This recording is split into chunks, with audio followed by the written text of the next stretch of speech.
A ver, ahí está grabando. Bueno, vamos de vuelta. Entonces, estamos hablando de la actividad integradora, ¿sí?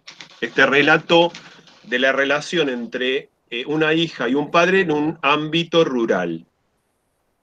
Les estaba diciendo, empezamos a grabar, pero grabamos tarde, que no van a encontrar creencias y no van a encontrar normas. Esta es la primera pregunta de la consigna: ¿qué elementos culturales se encuentran en el relato? Entonces, sí hay elementos cognitivos, como les estaba diciendo recién, un montón de conocimientos que tiene que tener un varón y una mujer para poder vivir en un ámbito rural.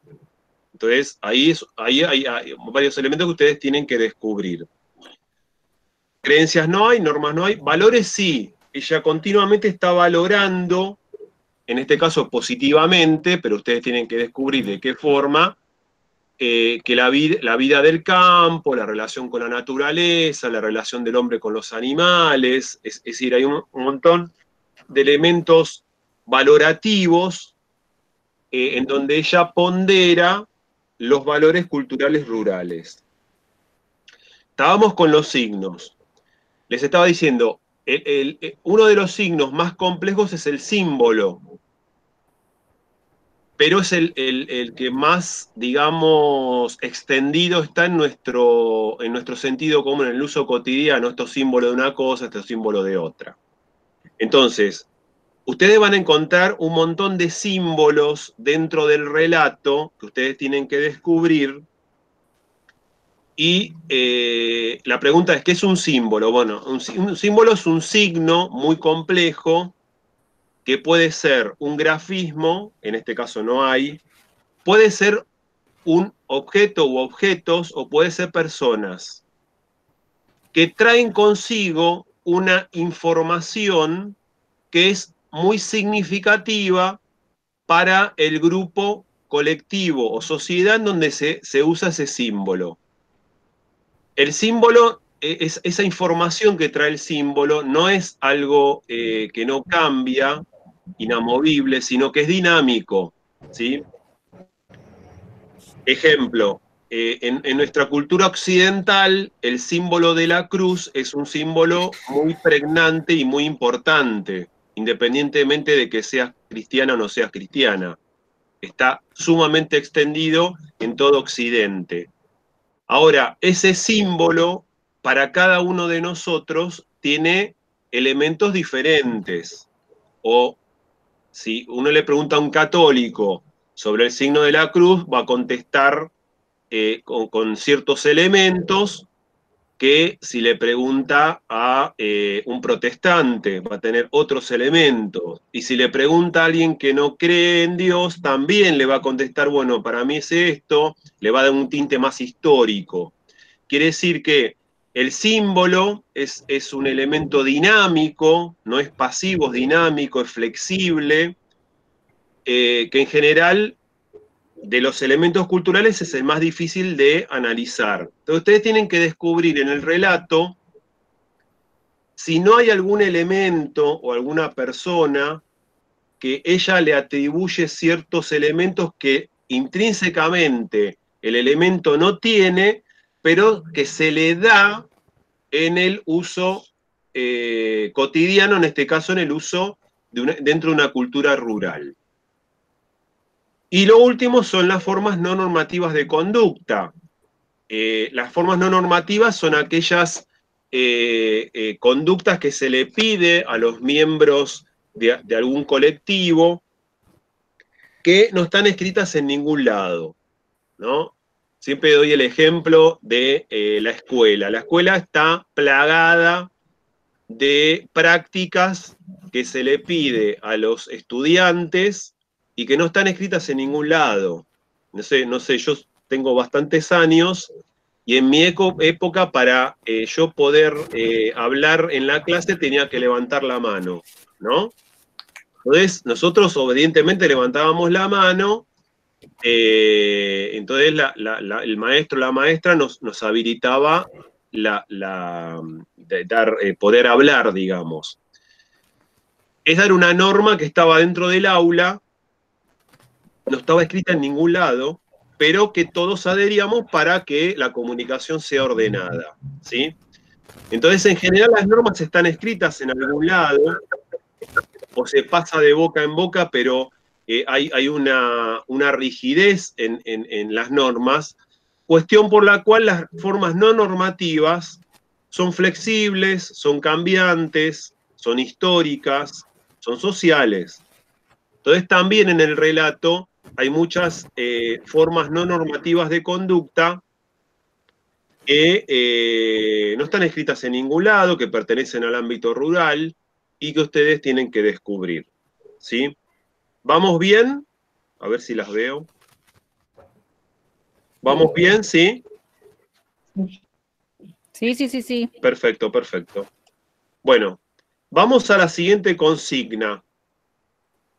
La siguiente consigna es diferencia entre cultura y subcultura. Bueno, acá les voy a dar una ayudita, una ayudita. En el relato, ustedes en el punto 1 descubrieron los elementos culturales, ¿sí? Ahora, como ustedes no están encontrando todos los elementos que componen una cultura, evidentemente estamos ante una subcultura, la subcultura rural dentro de una gran cultura. Sí, en este caso podemos dividir a la gran cultura dominante en subculturas rurales y subculturas urbanas, haciendo una división muy arbitraria, digamos. Por lo cual, en este caso, y acá vamos al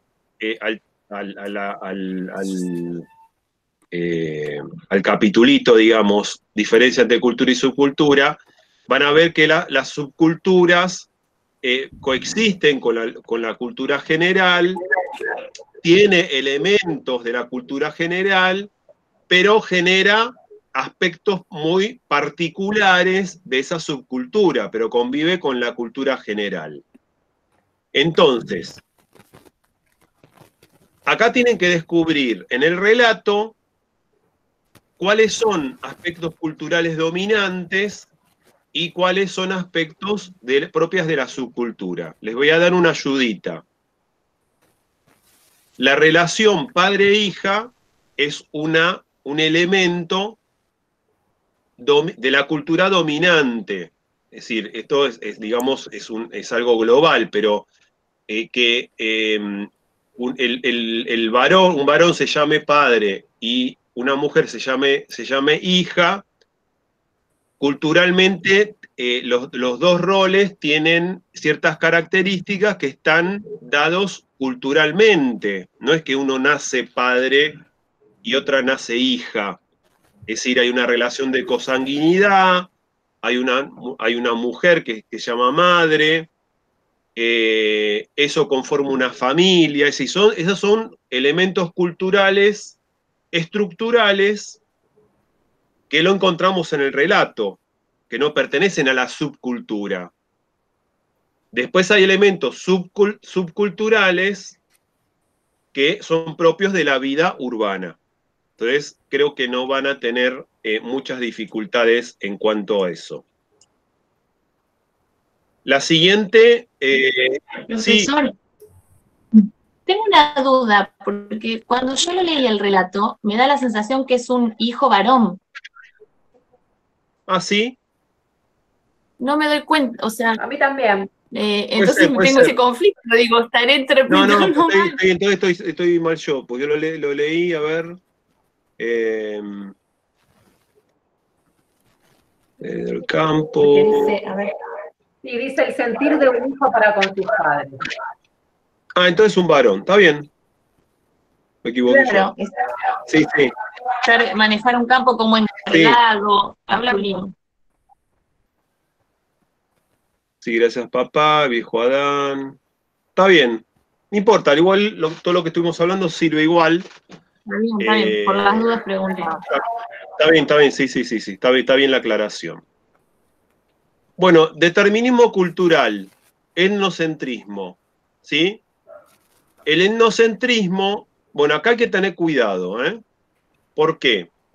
El etnocentrismo es cuando una cultura se considera superior a otras culturas, ¿sí?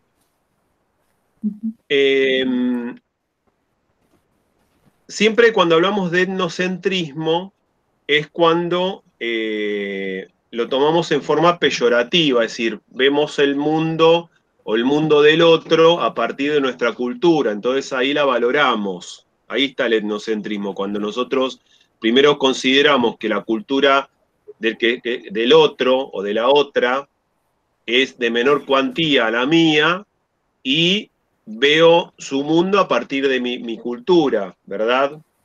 Entonces, acá tienen que ver bien si hay elementos etnocentristas que pueden ser confundidos con una valoración positiva del ámbito rural. Yo creo que no, pero ustedes fíjense,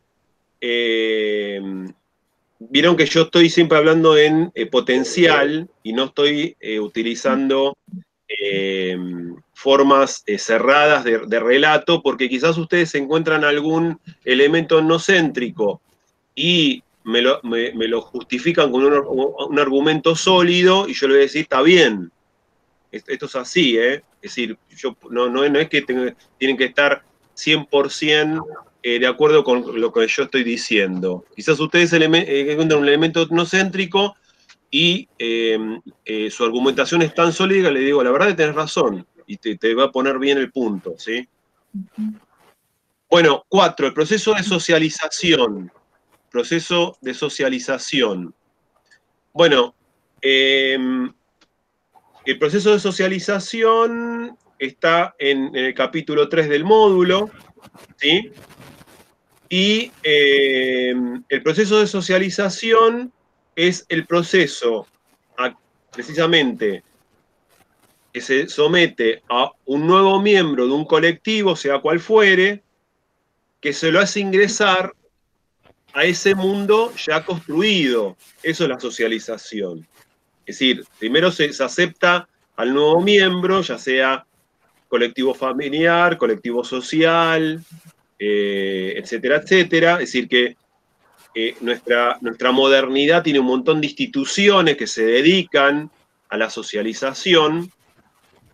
Entonces, ustedes tienen que encontrar en el relato qué elementos del relato pertenecen al proceso de socialización, que en este caso facilita porque es la relación entre un padre y un hijo. Entonces, el padre, como representante de la institución familiar, ha desarrollado algunas actividades que han socializado al hijo y han hecho ingresar al hijo a la cultura rural que pertenece el padre, ¿verdad?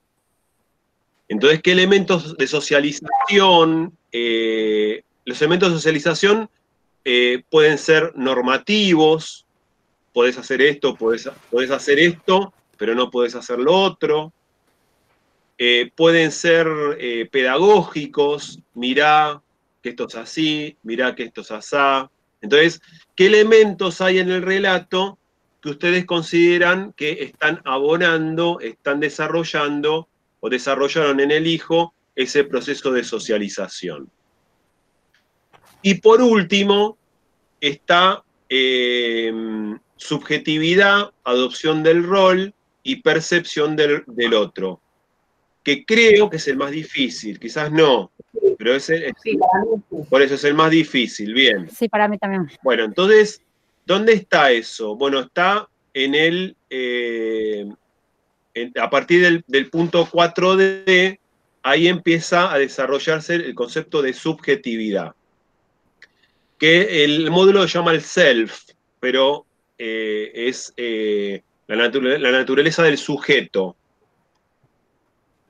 ¿Qué es el self o la naturaleza del sujeto? Bueno, son todos los elementos mentales y de prácticas que a mí me hacen sujeto, ¿sí? Si estuviésemos en psicología, estaríamos estudiando todos los elementos internos al sujeto. Pero como estamos en sociología, el sujeto, mi forma de pensar, mi forma de ver el mundo, mis prácticas, siempre están en relación con un otro. ¿Está? Entonces ustedes están o han cursado psicología y siempre hay una introspección en cuanto al análisis de la subjetividad. En sociología sigue habiendo una subjetividad, formas de pensar, formas de ver el mundo, representaciones, prácticas, pero que siempre hay presente un otro. Entonces, ese otro condiciona mi forma de pensar, mi forma de ver el mundo, mis prácticas. ¿Sí? Entonces,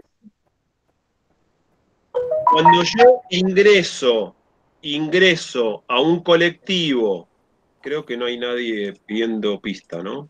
A ver. No. Bien. Cuando un nuevo miembro de un colectivo, sea cual fuere, es ingresado por medio del proceso de socialización, a medida que va avanzando en ese proceso de socialización, se le asigna un rol. Esto lo vimos en el módulo 1. Se le asigna un rol.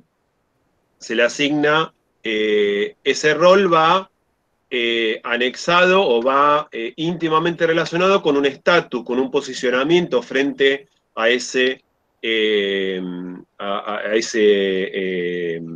colectivo.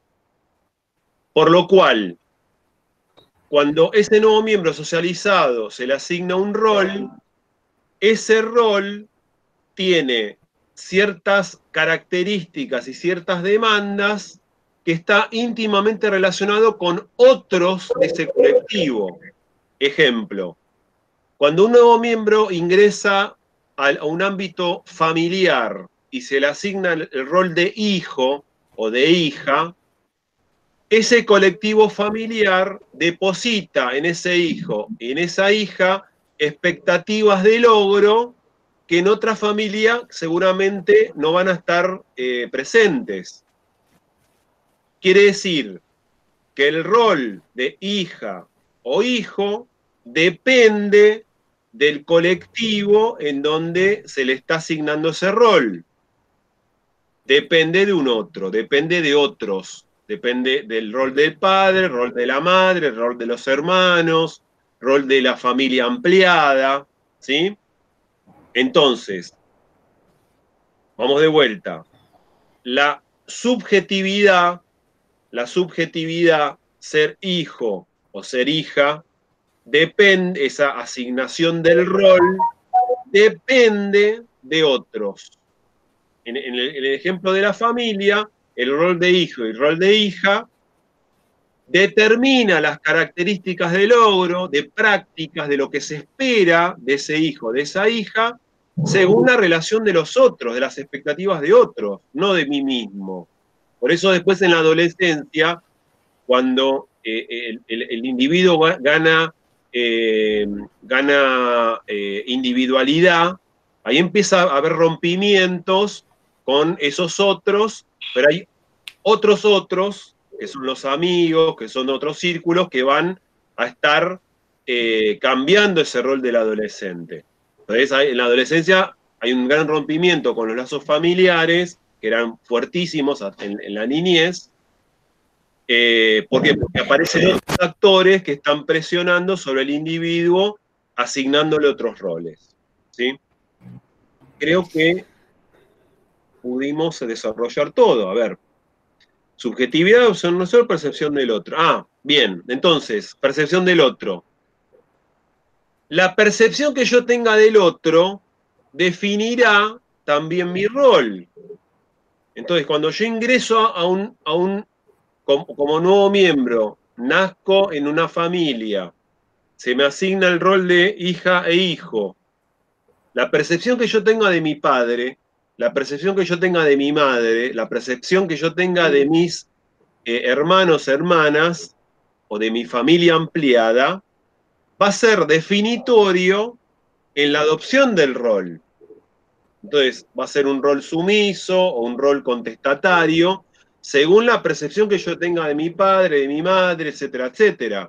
Esto lo podemos llevar a todos los colectivos, en el ámbito escolar, en el ámbito del club, en el ámbito de mis amistades, en el ámbito laboral, ¿eh? Es decir, en el ámbito laboral, la percepción que yo tenga de mi jefe, si lo respeto, si no lo respeto, si mi jefe o mi jefa es solvente, sabe lo que hace, mi rol va a estar cambiando de acuerdo a la percepción que yo tenga.